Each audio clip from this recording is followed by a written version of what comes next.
अदिति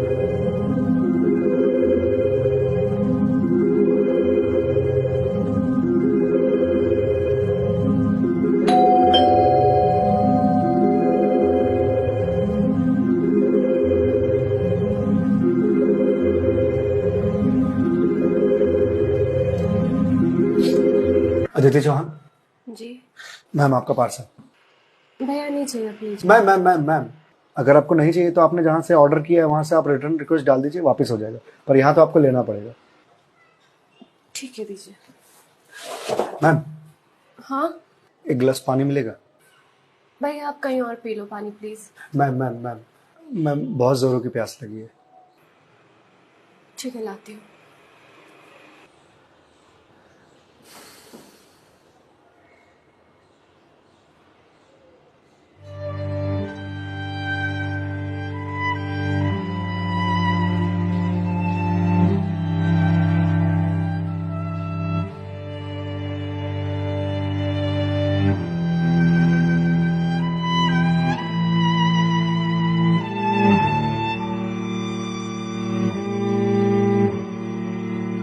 लीजिए लीजिए भैया, देख क्या रहे हैं?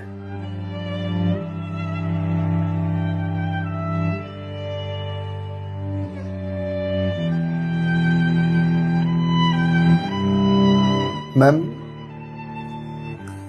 आपको कोई दिक्कत है? मतलब आप किसी परेशानी में हैं? भैया, पानी पीकर ग्लास दीजिए आप। मैम छोटा मुंह बड़ी बात कह रहा हूँ, पर अगर आप किसी परेशानी में हैं तो आप मुझे बता सकती हैं। भैया, आप पानी पीजिए, ज्यादा समाज से भी मत बनिए। मैम दुख बांटने से कम होता है। अच्छा, और आपको किसने कहा कि मैं दुखी हूँ? मैम अगर आप दुखी नहीं हैं तो फिर वो फंदा क्यों लगा रखा है?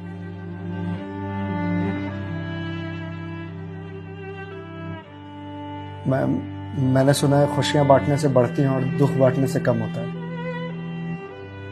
मैम बड़े से बड़ा दुख कम हो जाता है अगर आपके पास कोई सुनने वाला हो। मैम प्लीज मैम रोइए मत मैम देखिए, ये तो मुझे नहीं पता कि आपको क्या परेशानी है, पर अगर आप मुझे बताएंगे तो शायद मैं कोई सॉल्यूशन निकाल पाऊं। नहीं,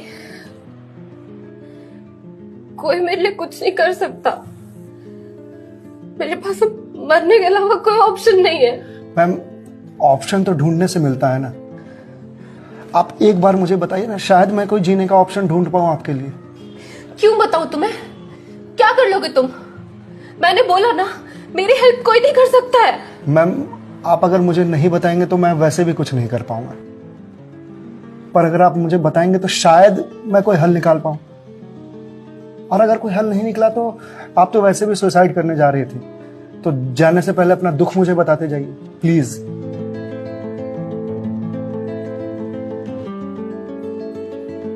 प्लीज मैम।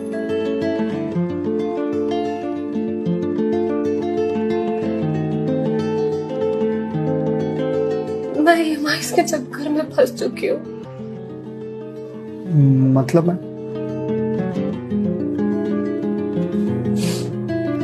कुछ साल पहले एक कोर्स के लिए मैंने लोन लिया था, फिर उसके कुछ वक्त के बाद एक और लोन, और ये लोन का सिलसिला यूं ही चलता गया। इस महंगाई के जमाने में पैसे की जरूरत तो हर किसी को पड़ती है, मुझे भी थी। मैंने प्राइवेट कंपनी से भी लोन लिए, ज्यादा ब्याज पर, और अब मैं उन्हें चुका नहीं पा रही हूँ। क्यों मैम, आपके पास जॉब तो होगी ना? जॉब थी, पर मैं जिस कंपनी में जॉब करती थी उस कंपनी ने मुझे ये कहकर टर्मिनेट कर दिया कि फाइनेंशियल लॉस के कारण वो मुझे और मुझ जैसे कुछ एम्प्लॉयज को सैलरी नहीं दे सकते। तो मैम आप किसी और कंपनी में ज्वाइन कर लो, बहुत सारी कंपनीज हैं यहाँ तो। तुम्हें क्या लगता है मैंने अप्लाई करने का ट्राई नहीं करा होगा? जॉब नहीं खोजी होगी? बहुत की थी, पर इस रिसेशन के जमाने में जॉब मिलना कितना मुश्किल है कि तुम जैसे डिलीवरी बॉय को क्या पता।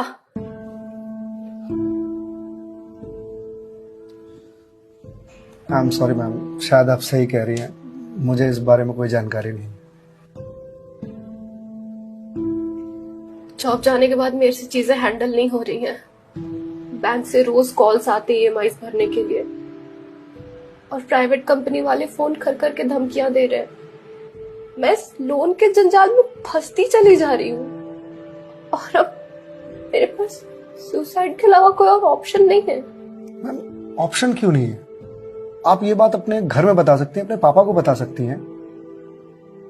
नहीं, मैं ये बात अपने पापा को नहीं बता सकती। क्यों मैम? मेरे पापा रिटायर हो चुके हैं, उनके ऊपर पहले से घर की बहुत रिस्पॉन्सिबिलिटीज है। वो मेरी शादी के लिए पैसे भी जोड़ रहे हैं। मैं उनसे किस मुंह से पैसे मांगू? मुझे पढ़ाने के लिए, बाहर भेजने के लिए उन्होंने ना जाने रिश्तेदारों से कितने ताने सुने होंगे, और अब जब मैं उन्हें ये जाकर बोलूंगी तो लोग क्या कहेंगे? मैम, पैसे आपको अपने पापा से मांगने हैं या लोगों से? पापा से लेने हैं। तो फिर अब लोगों का क्या है? लोगों का तो काम है कहना, वो तो कहते रहेंगे। पर मैं किस मुंह से जाके अपने पापा को ये बोलूं? किस मुंह से मांगू पैसे उनसे? जिस उम्र में मुझे उनका बोझ उतारना चाहिए, सहारा बनना चाहिए, उस उम्र में मैं उन पे ही बोझ बनूं?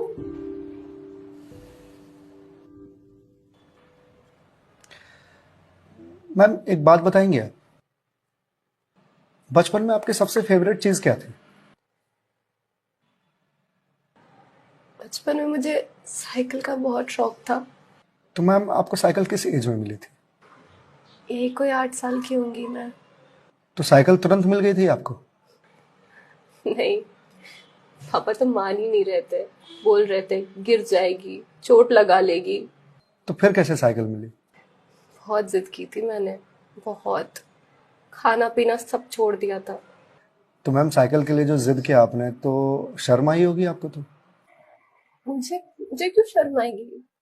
पापा है वो मेरे, उनसे जिद नहीं करूंगी तो किससे जिद करूंगी?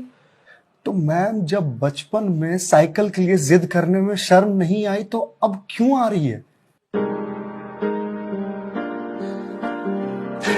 मैम, अभी आपने कहा कि आपके पापा आपकी शादी के लिए पैसे जोड़ रहे हैं, पर आप तो यहाँ सुसाइड कर रही हो, तो वो उन पैसों का क्या करेंगे? या उन्हें ये जानकर बहुत खुशी होगी कि उनकी बेटी ने शादी का बोझ हल्का कर दिया उनके सिर पर से।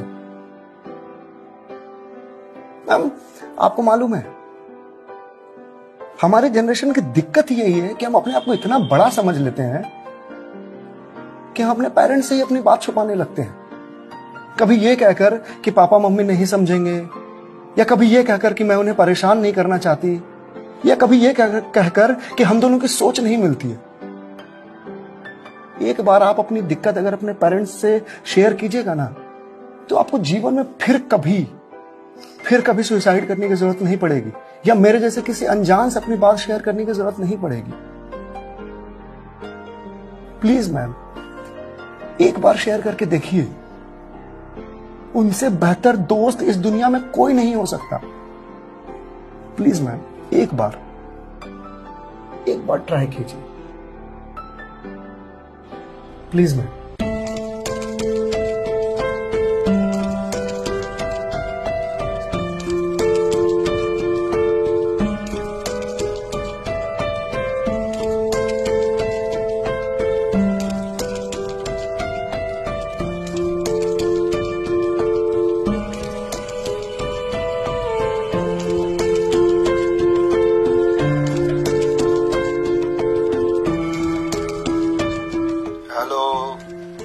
हेलो पापा।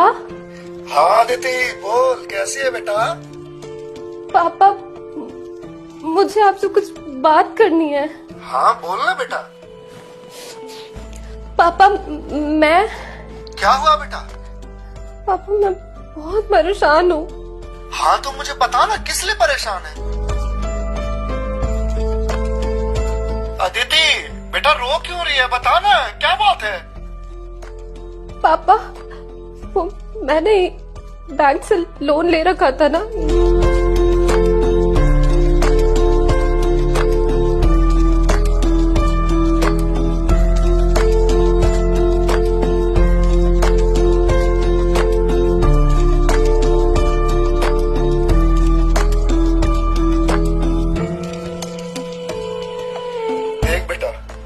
हो गया सो हो गया, तू चिंता मत कर, मैं हूं ना, अभी तेरा बाप जिंदा है, मैं काम करता हूँ, मैं कल ही तेरे पास आता हूँ, तू बिल्कुल भी चिंता मत कर। हाँ पापा, आप प्लीज आ जाइए।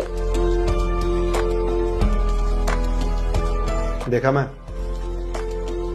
आपके पापा आपके एक फोन पर यहां आने को तैयार हो गए और आप इतने दिनों से अकेले सफर कर रहे थे।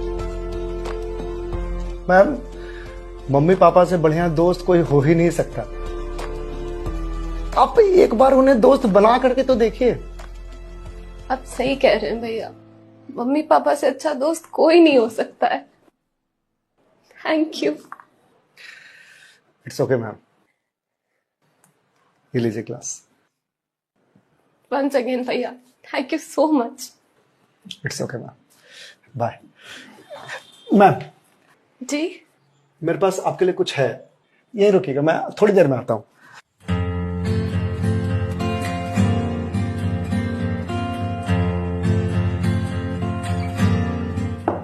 मैम।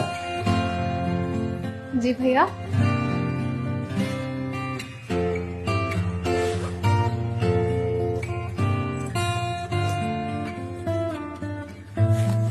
मैम, ये आपके लिए। भगवत गीता? जी मैम। मैम, 2020 का साल मेरे लिए बहुत बुरा था। कोरोना में मेरी जॉब चली गई। पहले के कुछ महीने जो थे वो तो सेविंग्स से निकल गए, लेकिन उसके बाद के कुछ महीने बहुत ज़्यादा टफ थे। मेरे ऊपर भी आपके ही तरह बहुत सारे EMIs थे जो मैं पे नहीं कर पा रहा था, जिस वजह से मैं बहुत परेशान था और सुसाइड करने की सोचने लगा था। और एक दिन तो सुसाइड करने निकल भी गया था, लेकिन पापा ने मुझे पकड़ लिया।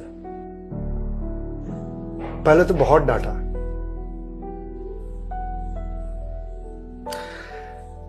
फिर उसके बाद सीने से लगा करके कहा कि तू चिंता क्यों करता है, मैं हूं ना। उन्होंने ही मेरे सारे बिल्स पे किए और उसके बाद ये भगवत गीता दिया मुझे और बोला, बेटा जीवन में जब भी कोई परेशानी आए, किसी चीज का हल ना मिले तो ये पढ़ लेना, इसमें जीवन की सारी परेशानियों का हल तुझे मिल जाएगा। और मैम, वो दिन है और आज का दिन है। आज जिस कंपनी से मैं आपको डिलीवरी करने के लिए आया हूं वो मेरी ही कंपनी है। आपकी अपनी कंपनी है? जी मैम। कोरोना के बाद मैंने अपना स्टार्टअप शुरू कर दिया था जॉब जाने के बाद, क्योंकि जॉब मिल ही नहीं रही थी। तो अगर आपकी कंपनी है तो फिर ये डिलीवरीज आप क्यों कर रहे हैं? मैम, मुझे अच्छा लगता है अपना काम खुद करना, और शुरुआत तो मैंने अकेले से ही किया था ना। आज भी जब मन करता है तो निकल जाता हूँ डिलीवरी करने के लिए। और देखिए, आज तो निकलना मेरा सफल रहा, आपसे मुलाकात हो गई और जो सीख मुझे भगवत गीता से मिली वो मुझे आपको देने का मौका मिला। मैम, वैसे तो बहुत सारी बातें हैं इसमें सीखने की, पर जो सबसे अच्छी बात मुझे लगती है वो ये कि जो समय है ना, ये कभी एक सा नहीं रहता। आज बुरा समय है तो कल अच्छा समय जरूर आएगा। आज अंधकार है तो कल सवेरा जरूर आएगा। इसलिए कभी भी अच्छे समय में इतराना नहीं चाहिए और बुरे समय में विचलित नहीं होना चाहिए। समय है, कट जाएगा। मैम, इस एक थॉट ने मेरी पूरी जिंदगी बदल दी। मैम, तो अब आप पढ़िए इसको, देखिए शायद आपको कुछ और मिल जाए। पर मैम, जो भी मिले उसे लोगों से शेयर जरूर कीजिएगा, क्योंकि कहते हैं ना, ज्ञान बांटने से बढ़ता है।